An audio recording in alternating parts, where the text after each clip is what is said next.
So we're getting near to the Unpacked event, which will be led by the Galaxy Z Fold 5 and Flip 5. We all know that the Z Fold 5 will not have a S Pen slot. They didn't do it to make the phone smaller and lighter, which they achieved, since the Z Fold 5 is 9 grams lighter than its predecessor. I would gladly have given up the S Pen slot for a phone that was 10 to 20 grams heavier. However, the Z Fold 5 lacks a slot for the S Pen. However, it seems that Samsung has discovered an alternate approach that does not impair the user experience.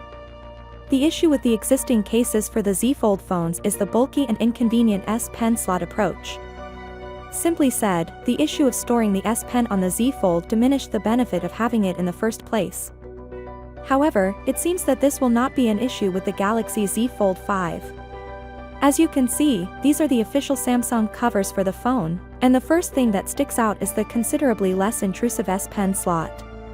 You can see that it just raises a centimeter or two above the smoothback surface, which would make a tremendous difference in the user experience. Not only that, but we're also receiving new Rainbow S Pens.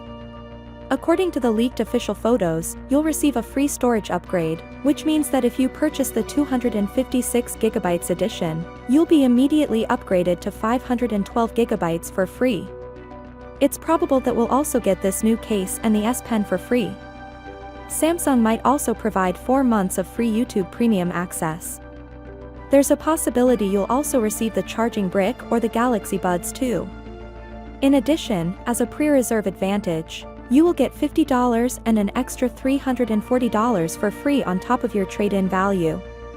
Finally, Ice Universe confirmed that the Z Fold 5 and Flip 5 will not offer IP58 dust protection, as some reports stated.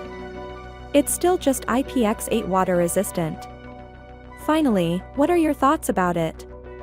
So without being said, let me know your thought in the comment below, and if you are new here, please subscribe. Peace out.